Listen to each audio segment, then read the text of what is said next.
3 کا اذان سے پہلے نماز پڑھنا۔ میں نمازوں کی اذان کا انتظار نہیں کرتی بلکہ کیلنڈر پر نماز شروع ہونے کا وقت دیکھ کر نماز پڑھ لیتی ہوں۔ کیا میرا یہ طرز عمل ٹھیک ہے یا اذان کا انتظار کرنا چاہیے؟ مسز فردوس انڈیا سے۔ جی آپ نماز پڑھ لیں، کیلنڈر پہ دیکھ کے نماز ہو جائے گی۔ اذان کا انتظار خواتین کے لیے ضروری نہیں ہے۔ البتہ فجر کی جو صبح صادق کا جو نقشہ ہے نا، اس میں اختلاف ہے۔ بہت سے علماء تو کہتے ہیں یہی جو فجر جو ہے یہ صبح صادق 18 ڈگری پر ہوتی ہے، اور انڈیا پاکستان میں نقشے اسی حساب سے چھپے ہوئے ہیں۔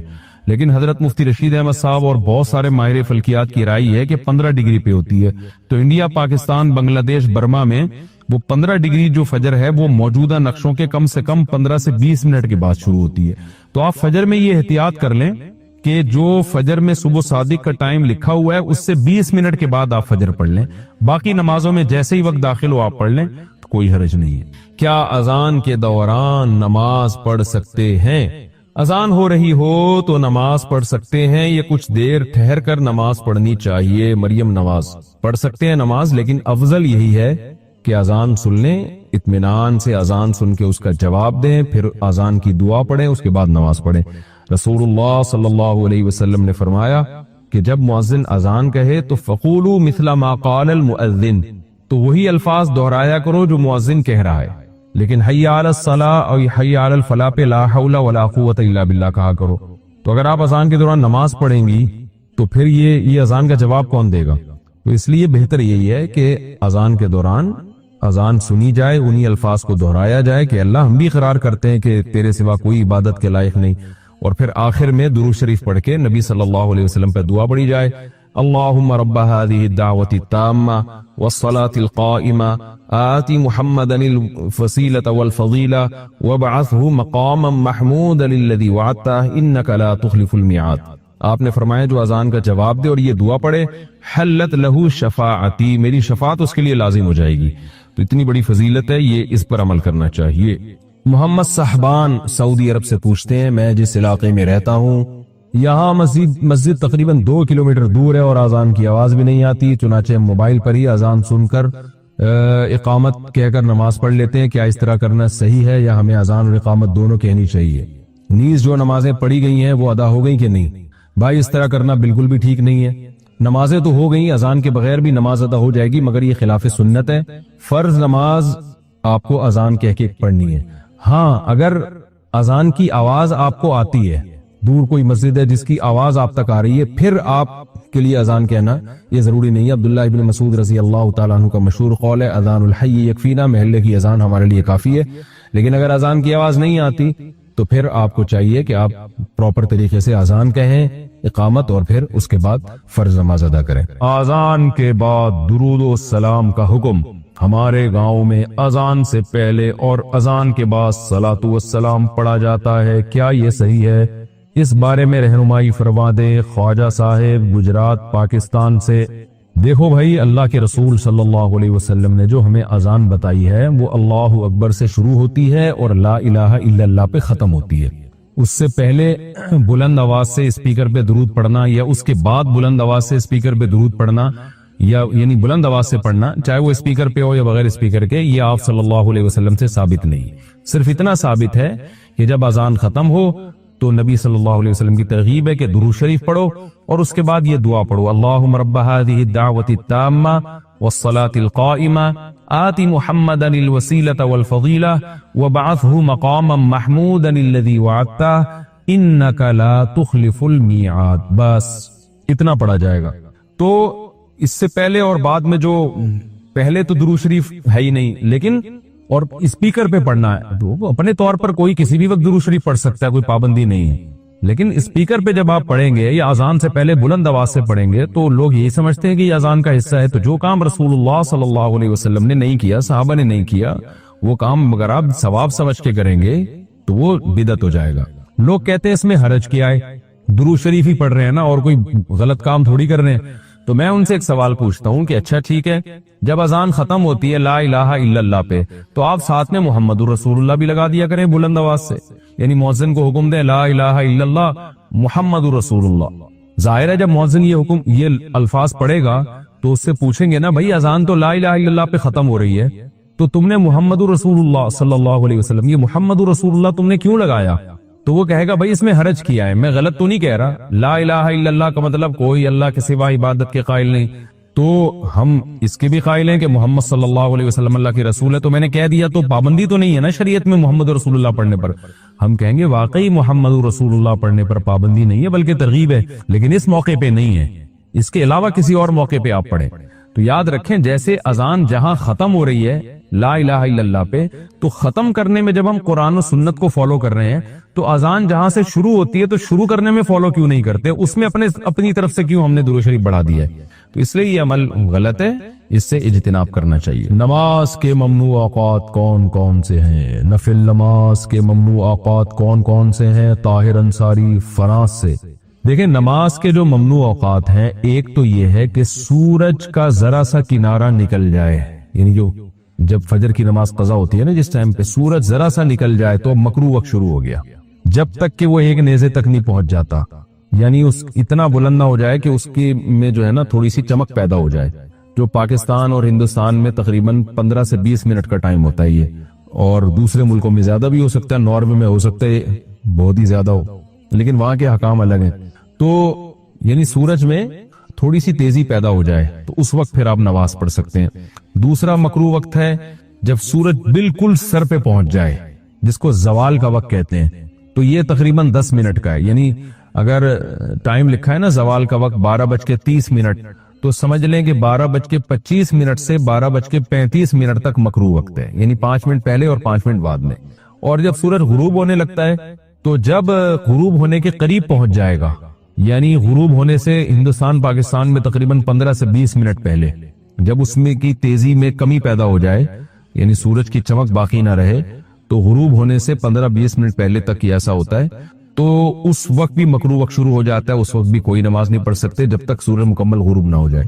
البتہ اس دن کی عصر اگر نہ پڑی ہو تو پھر پڑھیں گے آپ، کیونکہ عصر کا وقت باقی رہتا ہے، اگرچہ مکروہ ہے عصر کو اتنی دیر تک تاخیر کرنا گناہ ہے، لیکن بہرحال وہ والی اثر آپ کو پڑھنی پڑے گی اس دن کی، اس کے علاوہ کوئی نماز نہیں پڑھ سکتے آپ۔ تو یہ 3 اوقات مکروہ ہیں، اس کے علاوہ کوئی وقت مکروہ نہیں ہے۔ مفتی صاحب غامدی صاحب نے بہت واضح طور پر یہ بات کہی ہے کہ قادیانی امام کے پیچھے نماز جائز ہے اگر وہ نماز صحیح پڑھا رہا ہو، اور ان کا یہ بھی ماننا ہے کہ امامت کوئی غیر مسلم ملحد قادیانی بھی کرا سکتا ہے اور نماز ہو جائے گی۔ مزید وہ یہ بھی کہتے ہیں کہ ختم نبوت کا انکار کفر ہے، مگر ہم منکرین ختم نبوت کو کافر نہیں کہیں گے۔ کیا اب بھی غامدی صاحب مسلمان ہیں؟ غامدی صاحب جو کچھ کہہ رہے ہیں بالکل اپنے لحاظ سے ان کو یہی کہنا چاہیے، کیونکہ انسان کی جب تحقیق کا کوئی سر پاؤں نہ ہونا، دیکھو ایک بات خوب اچھی طرح سمجھو، یہ جو دلائل ہم کہتے ہیں نا، جب بھی کوئی مسئلہ اخذ کیا جاتا ہے، آپ لوگ کی توجہ ہے نا، جب بھی ہم کہتے ہیں نا یہ چیز حلال ہے، یہ حرام ہے، یہ جائز ہے، یہ ناجائز ہے، تو یہ شریعت کے دلائل سے ہم اخذ کرتے ہیں، ایسا ہی ہے نا؟ کیا خیال ہے؟ اور شریعت کے دلائل کتنے ہیں؟ 4۔ صرف شادیاں اسلام میں 4 نہیں ہیں، شریعت کے دلائل بھی کتنے ہیں؟ کیونکہ 4 بولتے ہیں ایک دم دماغ ادھر جانا شروع ہو جاتا ہے لوگوں کا، تو 4 کے علاوہ بہت ساری چیزیں شادیوں کے علاوہ بھی 4 ہیں، مشہور فرشتے 4 مشہور ہیں، مجتہدین مشہور 4 ہیں، وغیرہ وغیرہ۔ تو 4 دلائل ہوتے ہیں، اس پہ کلپ بنا لینا اچھے طریقے سے، میرے کوئی ڈھنگ کا کلپ نہیں آ رہا ہوتا مارکیٹ میں۔ نمبر 1 قرآن ہے، نمبر 2 حدیث ہے، نمبر 3 اجماع ہے، نمبر 4 قیاس ہے۔ قرآن تو دلیل سب مانتے ہیں بھائی، سب سے پہلے مسئلہ کہاں دیکھا جاتا ہے؟ قرآن میں، پھر قرآن ہی نے حکم دیا نبی کی اطاعت کا۔ غامدی صاحب نے حدیث کو بھی حجت نہیں مانتے، حالانکہ قرآن کہہ رہا ہے ان ہوا الا وحی یوحا، نبی اپنی طرف سے کوئی بات نہیں کرتے، وہ سب باتیں اللہ کا پیغام ہے جو نبی پہنچا رہے ہیں۔ اور قرآن نے بھی کہا وَيُعَلِّمُهُمُ الْكِتَابَ وَالْحِكْمَةَ، قرآن کی تشریح کون کرے گا؟ نبی کریم صلی اللہ علیہ وسلم کریں گے۔ تو نبی کا کوئی عمل قرآن کے خلاف نہیں ہو سکتا، بعض دفعہ میں لگتا ہے ایسا لیکن ہوتا نہیں ہے، آپ پھر اس کی قسمیں متواتر ہو، خبر واحد ہو، وغیرہ وغیرہ، وہ ایک الگ تقسیم ہے۔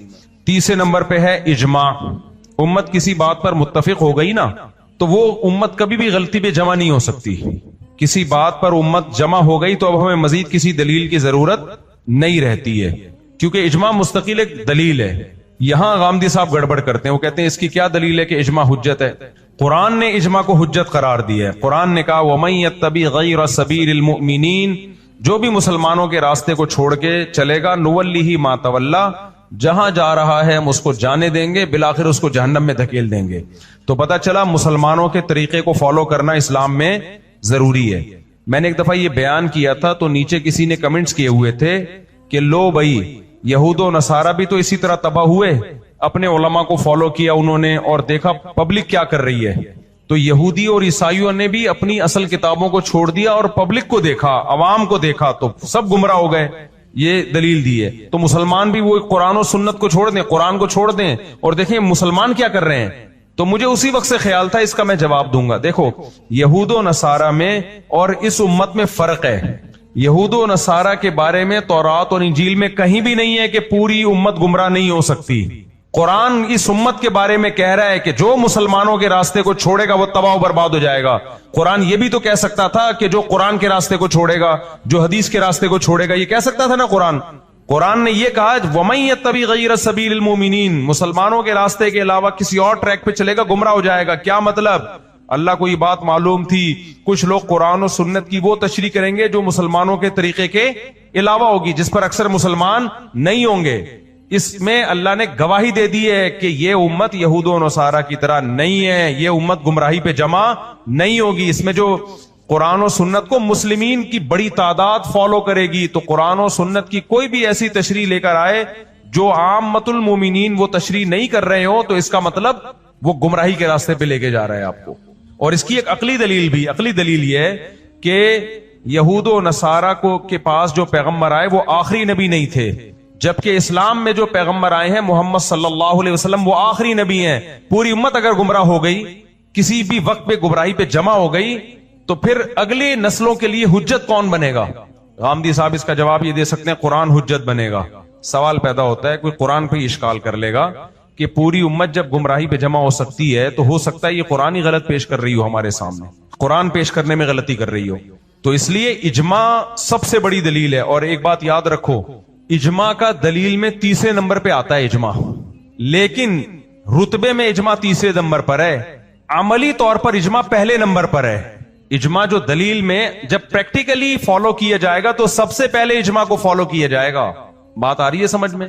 دیکھو کچھ لوگوں کے پاس کچھ اختیارات ہوتے ہیں اور کچھ ان کے ماتحت ہوتے ہیں, لیکن پریکٹیکلی اس ماتحت کا درجہ کم ہونے کے باوجود پریکٹیکلی اختیارات اس کے پاس ہوتے ہیں. اور آسان مثال دو, آپ میدان جنگ میں لڑ رہے ہیں, میجر آپ کی کمانڈ کر رہا ہے. کون کمانڈ کر رہا ہے فوجیوں کی؟ میجر. اس وقت اس میجر کے ماتحت جو فوجی ہوں گے نا, پریکٹیکلی ان کی نظر میں اس اپنے آفیسر کی ویلیو چیف آف آرمی سے بھی زیادہ ہوگی. نہیں آئی سمجھ میں بات؟ پریکٹیکلی وہ اس میجر کے آرڈر کو فالو کرنے کے پابند ہوں گے. حالانکہ ہو سکتا ہے 5 سال پہلے آرمی چیف نے ان کو کچھ اور کہا ہو. اس سے یہ نہیں ہوگا کہ اس میجر کا درجہ آرمی چیف سے بڑھ گیا ہے, بلکہ خود اس آرمی چیف ہی کا بنایا ہوا قانون یہ ہوگا, وہ بھی اسی پہ خوش ہوگا. بھائی میدان جنگ میں تم نے اسی کو فالو کرنا ہے جو تمہارا آفیسر ہو. اس کے بنانے سے یہ مقام اس کو ملا ہوگا کہ بھئی جنگ میں جو اس وقت آپ کا سپریم کمانڈر ہے آپ نے اس کو فالو کرنا ہے. اب بات کو سمجھو اچھی طریقے سے. قرآن نے ہمیں یہ بتایا, حدیث نے ہمیں یہ بتایا کہ امت کبھی بھی گمراہی پہ جمع نہیں ہو سکتی. اللہ کے کہنے سے ہم نے یہ مانا ہے. اس میں بہت ساری حدیثیں, متواتر حدیثیں اجماع کی حجیت پر. لا تجتمع امتی علی ضلالہ, نبی نے فرمایا میری امت کبھی گمراہی پہ جمع بولو نہیں ہوگی. اس میں امت کے الفاظ ہیں, صرف صحابہ نہیں ہیں. نہ صحابہ گمراہی پہ جمع ہو سکتے ہیں, نہ چاروں امام گمراہی پہ جمع ہو سکتے ہیں, نہ سارے محدثین گمراہی پہ جمع ہو سکتے ہیں. یہ اتنا بڑی امت, یہ معصوم ہے من حیث الامہ. فرد اس میں گمراہ ہو سکتے ہیں, پوری امت گمراہ نہیں ہو سکتی. تو یہ ہمیں بتایا کس نے؟ قرآن نے, حدیث نے, جن کا درجہ اجماع سے زیادہ ہے. لیکن جب ایک دفعہ جب بتا دیا تو اب اگر ہمیں کوئی آیت اجماع کے خلاف لگ رہی ہوگی تو پریکٹیکلی ہم اس آیت کو فالو نہیں کریں گے بلکہ اجماع کو فالو کریں گے. اور آیت کے بارے میں ہم یہ کہیں گے کہ ہم قرآن کو چھوڑ نہیں رہے ہیں, اسی قرآن نے بتایا ہے کہ اجماع حجت ہے, لہذا اجماع اگر کچھ کہہ رہا ہے تو اس کا مطلب قرآن کی آیت کا یا تو یہ مطلب نہیں ہے جو ہم سمجھ رہے ہیں, یا یہ آیت منسوخ ہو چکی ہے لیکن اس کے منسوخ ہونے کا ہمارے پاس کوئی علم نہیں ہے. کیونکہ اجماع غلط نہیں ہو سکتا, کیونکہ اجماع کو اگر آپ نے غلط مان لیا نا کہ امت گمراہی پہ جمع ہے, سب سے پہلے قرآن مشکوک ہو جائے گا. کیا دلیل ہے آپ کے پاس؟ یہ وہی قرآن ہے. بھائی پوری امت سینہ بسینہ نقل کرتی چلی آ رہی ہے اور یہ امت گمراہی پہ جمع نہیں ہو سکتی. تورات غلط میں تحریف ہوئی نا, پوری غلط نہیں ہے لیکن تحریف ہوئی. کیوں؟ وہ لوگ گمراہی پہ جمع ہو سکتے تھے. انجیل میں تحریف ہوئی, کیوں؟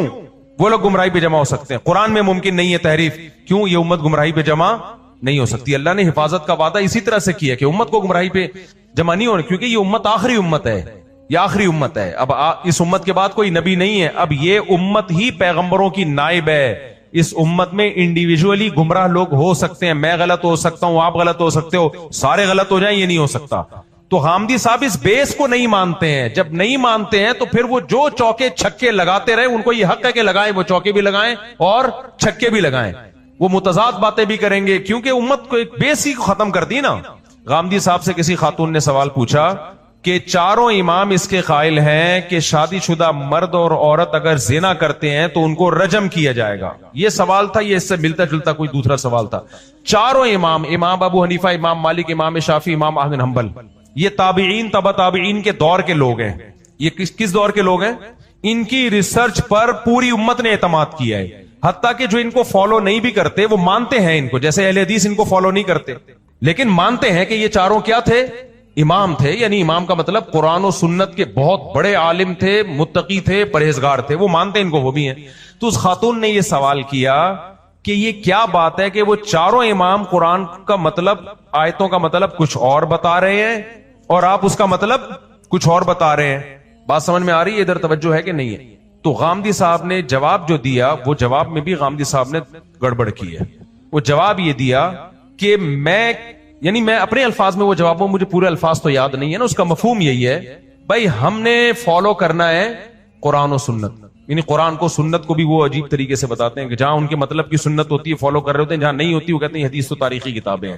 یہ جگہ جگہ ان کی کتابوں میں بھی آپ کو ملے گا, ان کے بیانات میں بھی آپ کو ملے گا. جہاں حدیث سے اپنا مطلب نکل رہا ہے فوراً حدیث, جہاں نہیں نکل رہا تو بھائی میں حدیث کو, تاریخی کتابیں ہیں یہ. تو اب اس خاتون نے پوچھا کہ وہ پوری امت تو فالو کر رہی ہے, 99% امت نے چاروں اماموں کو فالو کیا ہے, بلکہ اس سے بھی زیادہ, اگر آپ تحقیق میں جائیں گے تو اس سے بھی زیادہ. تو اتنے لوگ ان کو فالو کر رہے ہیں, تو یہ چاروں قرآن و سنت کی تشریح غلط, تو یہ کیسے ہو سکتا ہے؟ تو انہوں نے کہا کہ بھائی دیکھیں یہ امام بہت بڑے تھے, مجتہد تھے, سب کچھ تھا, لیکن ہم کسی انسان کے بجائے ہم فالو کس کو کریں گے؟ قرآن کو. یہ جواب سوال کے مطابق نہیں ہے. اس خاتون کا, وہ تو بیچاری مطمئن ہو گئی, یعنی ظاہر ہے کیا کرتی, وہ بیٹھ گئی. میں وہاں بیٹھا ہوا ہوتا تو میں فوراً کہتا ایکسکیوز می سر کائنڈلی. غامدی صاحب, خاتون کا جو سوال ہے وہ ابھی اسی جگہ کھڑا ہوا ہے. وہ سوال یہ نہیں تھا کہ یہ چاروں امام قرآن کو فالو کر رہے تھے یا آپ فالو کر رہے ہیں. بات یہ ہے کہ یہ چاروں امام کو سمجھ میں نہیں آیا, جن پر پوری امت اعتماد کر رہی ہے کہ ان کو اسکالر مان رہی ہے. تو یہ کیسے ہو سکتا ہے کہ چاروں امام اور ان کے متبین میں بھی بڑے بڑے علامے پیدا ہوئے, امام بخاری بھی, امام مسلم, ان کے ٹھیک ہے وہ اس سینس میں ان کے مقلد نہیں تھے, لیکن محدث اپنے, یعنی خود ایک بہت بڑے علامے تو تھے نا, اور عقائد میں تو سب ایک دوسرے کو فالو کرتے رہے ہیں. اہل سنت والجماعت کے عقائد تو سب کے سیم ہیں.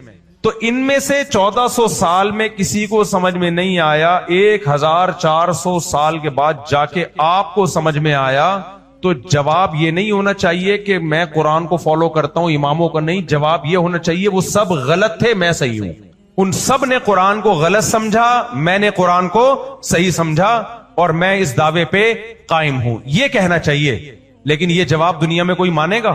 اصل میں خاتون کا سوال یہ تھا کہ حضرت اتنی بڑی بلنڈر ہوا ہے اس امت سے کہ 1400 سال سے امت آیت کی غلط تشریح کرتی آ رہی ہے. آپ 1400 سال کے بعد جا کے جو تشریح کر رہے ہیں اس سے تو سارے غلط ثابت ہو رہے ہیں نا. ایک آدمی غلط ہو سکتا ہے, 2 غلط ہو سکتے ہیں, 4 اسکالر غلط, لاکھوں غلط ہو گئے. تو سوال یہ, جواب یہ ہونا چاہیے تھا غامدی صاحب کا کہ ہاں وہ 100% انہوں نے غلط سمجھا, میں نے صحیح سمجھا. جواب یہ ہونا چاہیے تھا. لیکن یہ جواب دنیا مان لیتی, یہ نہیں مانتی جواب. کہ حضرت آپ اتنے بڑے ہو گئے, آپ اتنے بڑے اسکالر ہو گئے کہ 1400 سال سے آپ کیا, باقی لوگ, وہی مجھے مثال یاد آئے گی کہ ہمارے محلے میں ایک پٹھان اور پنجابی کا پھڈا ہو گیا. وہ پھڈا پٹھان پنجابی ہونے کی وجہ سے نہیں ہوا, پھڈا تو ان کا ذاتی لین دین تھا. لیکن آپ کو پتا ہے ہمارے ملک میں کسی بھی بیس پہ جب لڑائی ہوتی ہے تو قومیت میں تبدیل ہو جاتی ہے. پٹھان ہے تو اپنا پٹھان ہونا پیش کرنا شروع کر دے گا, پنجابی ہے تو تاکہ سارے پٹھان پنجابی لڑے آپس میں. یہ تو جاہلیت ہے جس کی نبی صلی اللہ علیہ وسلم نے نفی کی ہے. تو کیا ہوا, اب وہ پٹھان بار بار اس کو تانے دے رہے ہیں, ہم پٹھان ہیں, ہم تیرے کو چھوڑے گا نہیں, ہم پٹھان ہیں. تو وہ پنجابی جواب میں کہہ رہے کیوں, روٹی صرف پٹھان کھاتے ہیں, پنجابی نہیں کھاتے کیا؟ روٹی صرف پٹھان کھاتے ہیں. میں سن رہا تھا بیٹھ کے, کیوں روٹی صرف پٹھان کھاتے ہیں, پنجابی نہیں کھاتے کیا؟ یہ جواب دے رہا ہے اس کو. اب لڑائی ہو رہی, خیر وہ چھڑوا دیا لڑائی, وہ شکر ہے پٹھان پنجابی لڑائی نہیں شروع ہوئی. تو میں غامدی صاحب سے کہتا ہوں, غامدی صاحب نے جو کہا نا کہ وہ چاروں اماموں نے جو بھی سمجھا میں ان کی سمجھ کا پابند نہیں ہوں, میں خود قرآن پہ ریسرچ کر کے میں جو, تو یہ جواب نہیں تھا. جواب یہ دینا چاہیے تھا کہ انہوں نے غلط سمجھا سب نے اور میں نے صحیح سمجھا. تو پھر میں کہتا ہے کیوں روٹی صرف آپ کھاتے ہو؟ 1400 سال سے امت کیا گھاس کھا رہی تھی کیا؟ ان میں کون سے منرلز کی کمی تھی جن کی کھوپڑی نے کام کرنا چھوڑ دیا تھا کہ قرآن ان میں سے کسی کو سمجھ میں نہیں آ رہا تھا, اور آپ نے امریکہ میں جا کے کچھ ایسے چنے چلغوزے کھائے ہیں جو آپ کی عقل اتنی فاسٹ ہو گئی ہے کہ آپ کو وہ آیتوں کا مطلب سمجھ میں آ رہا ہے جو 1400 سال میں کسی کے سمجھ میں نہیں آیا. وہی وہ جو مجھے پھڈا یاد آیا نا کہ روٹی صرف آپ کھا رہے ہو, ان لوگوں نے روٹیاں نہیں کھائیں. تو وہی بات ہے, وہ ہمارے دوست ہیں سلمان بھائی, کیا کریں یار, چٹکلے پہ چٹکلے یاد آ جاتے ہیں. ہمارے دوست ہیں یہاں, یہ میں نے بڑا واقعہ سنا ہے, بڑا مزہ آتا ہے. ہمارے ادھر دوست ہیں بڑے, اکثر دعوت کرتے رہتے ہیں. ایک دفعہ ہم ان کے گھر, میں تو نہیں تھا, یہ انہوں نے خود مجھے سنایا بات.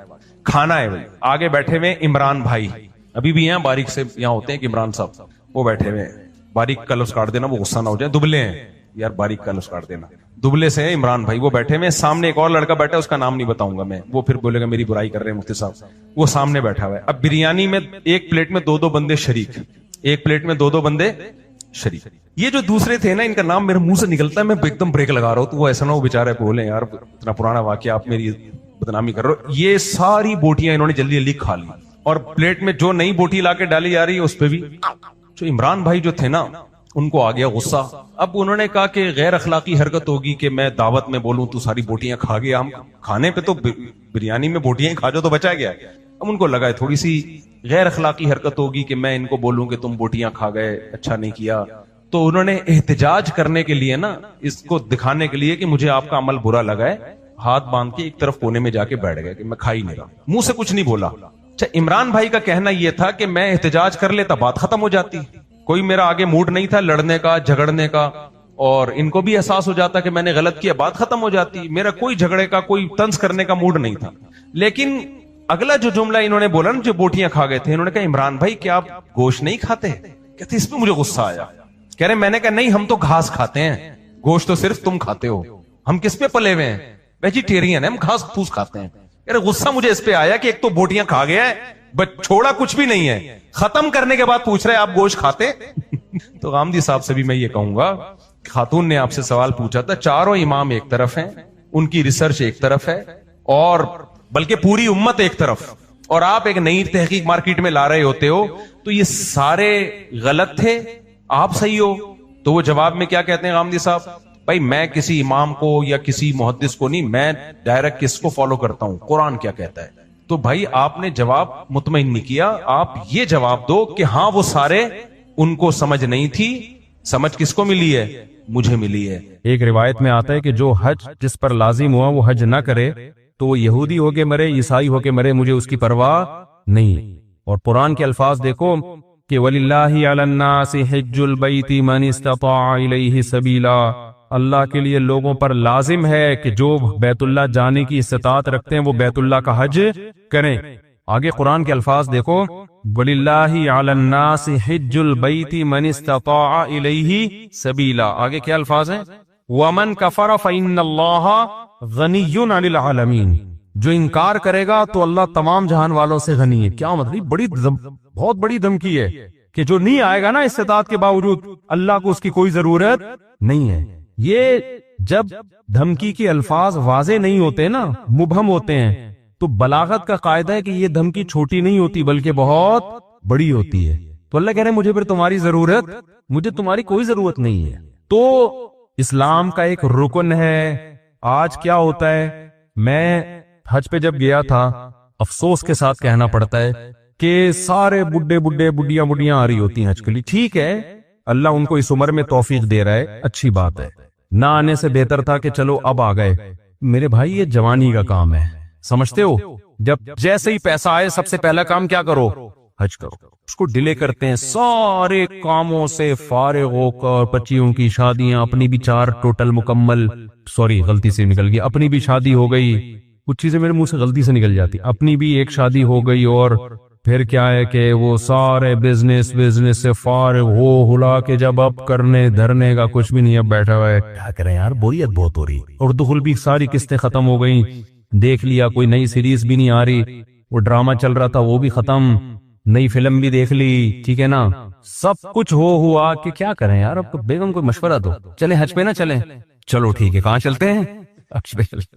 ٹھیک ہے بھائی، ہم جو بڑھاپے میں بھی جا رہے ہیں، ہم خدا نخواستہ ان کو برا نہیں کہہ رہے، نیکی تو جس عمر میں کی جائے، جب اللہ قبول کر رہا ہے تو ہم کون ہوتے ہیں، لیکن یار تم باقی تو سارے کام تم نے جوانی کے لیے رکھے ہوئے ہیں، حج تم مؤخر کر رہے ہو جب ارطغرل ڈرامے کی ساری قسطیں ختم ہو جائیں گی، بری بات ہے نا یہ، جب آپ اللہ کے حکم کو ویلیو نہیں دو گے تو اللہ آپ کو ویلیو دے گا۔ دیکھو حج آپ کی زندگی پلٹ دیتا ہے، تو زندگی پلٹنے کی ضرورت جوانی میں ہے، جوانی میں چینج ہو گئے، آگے خیر کا بہت زیادہ موقع ملے گا، بہت موقع ملے گا۔ در جوانی توبہ کردن شیوائے پیغمبری، جوانی میں توبہ کرنا کس کا کام ہے؟ پیغمبروں کا کام ہے۔ تو حج میں انسان بعض دفعہ زندگی چینج ہو جاتی ہے اس کی، جب وہ اللہ کے شاعر دیکھتا ہے نا، وہاں پہ کیسا لاکھوں کا مجمع منا سے عرفات سے نکل کے مزدلفہ چونٹیوں کی طرح لوگ ہوتے ہیں، کیسی ایک اللہ کی نشانیاں نظر آتی ہیں وہاں پہ، کیسا دیوانوں کی طرح بیت اللہ کا طواف، بقرعید کے 3 دنوں میں جو طواف زیارت ہوتا ہے نا، اتنا رش پوری دنیا میں کہیں نہیں ہوتا، لاکھوں روپے لوگ خرچ کرنے کے گئے میں اور اللہ کے گھر کے گرد گھوم رہے ہوتے ہیں۔ ذرا کبھی چھت سے کھڑے ہو کر حرم کی چھت سے دیکھا کریں، ایک انسانوں کا سمندر ہے اور وہ سارے بیت اللہ کے گرد دیوانہ وار گھوم رہے ہیں۔ یہ اسلام کی عظمت دیکھنے کا موقع ملتا ہے، اس سے انسان کے اندر دل تبدیل ہوتا ہے۔ حج میں بڑی قربانیاں دی جاتی ہیں، اور حج تو ہے ہی ساری دیوانگی۔ حج کے اکثر احکام ایسے جن کی بظاہر کوئی لاجک نہیں ہے، اللہ نے کہا میرے دیوانے بن کے آؤ، جیسے جیسے کہہ رہا ہوں کرتے چلے جاؤ۔ کیسے عجیب عجیب کام کروائے جاتے ہیں، سب سے پہلے ہم سے ہمارا لباس اتروا دیا، 3 پیس سوٹ اور ٹائی میں جو گھوما کرتے تھے، بالوں کی کٹنگ، اور ان کو 2 چادریں پہنائی جا رہی ہیں، اب انسان کے بچے بن کے آنا ہمارے گھر میں۔ اگر دیوانے ہو تو دیوانوں والا اسٹائل چاہیے، ابھی وہ جو آفس جس اسٹائل میں جاتے ہو نا، وہ والا اسٹائل بولو نہیں چلے۔ جو اللہ کے نیک بندے ہیں، جو اللہ کے حکم کے سامنے سر جھکانا جانتے ہیں، اللہ سے ان احکامات کی لاجک نہیں پوچھتے، جیسے شیطان نے پوچھا تھا نا کیوں سجدہ کروں میں آدم کو، وائے، تو یہ نہیں پوچھتے۔ ابراہیم علیہ السلام کو اللہ نے حکم دیا بیٹے کو ذبح کرو، یہ حکم بظاہر زیادہ اللاجیکل تھا کہ معصوم بیٹے کی گردن کاٹنے کا حکم دیا جا رہا ہے۔ شیطان کو جو حکم دیا سجدہ کرو، یہ اتنا اللاجیکل نہیں تھا، لیکن شیطان نے کہا اس کی لاجک کیا ہے، میری سمجھ میں نہیں آ رہا، میں آگ سے بنا ہوں، مٹی سے، میں کیوں سجدہ کروں؟ آدم علیہ السلام کو اس سے زیادہ عجیب حکم دیا گیا اپنے معصوم بیٹے کو اپنے ہاتھ سے کاٹ دیں، ذبح کر دیں، سوری ابراہیم علیہ السلام کو۔ لیکن ابراہیم علیہ السلام نے اس کی لاجک بولو نہیں پوچھ، کہا بیٹا مجھے اللہ نے حکم دیا تجھے کاٹ دوں۔ بیٹے نے کہا جب اللہ کا حکم ہے تو بھئی ہم کیا کہہ سکتے ہیں، بھئی کاٹ دیں، آپ میرا گلا کاٹ دیں، ذبح کر دیں۔ تو حج ان احکامات کی بھی یادگار ہے۔ تو آپ جاتے ہیں حج پہ، وہاں آپ جانور ذبح کرتے ہو، آپ رمی کرتے ہو، وہاں شیطان نہیں ہے، وہ تو ایک نشانی ہے 3، لیکن آپ پتھر مارتے ہو، رمی کرتے ہو۔ کیوں؟ ابراہیم علیہ السلام نے یہاں شیطان کو کنکریاں ماری تھی، جو آپ کو بہکا رہا تھا کہ اپنے بیٹے کو کیوں ذبح کر رہے ہو، کیا بگاڑا اس نے؟ ابراہیم علیہ السلام نے شیطان کو دلائل سے جواب نہیں دیا، پتھر اٹھا کے مارے۔ اللہ نے کہا تم جاؤ وہاں کنکریاں پھینکو۔ اب اے اللہ، وہ تو ابراہیم علیہ السلام تھے، وہاں تو سچی مچی کا شیطان تھا، میں کیوں کنکریاں پھینکوں؟ تو اس کا مطلب جب آپ نے کیوں کر لیا تو آپ کس کی لسٹ میں آ گئے؟ شیطان کی۔ کیسا عجیب حکم ہے، جا کے 7 کنکریاں مارنی بھی ایسے ہیں، یا تو ہوتا نا وہ اٹھا کے مارو۔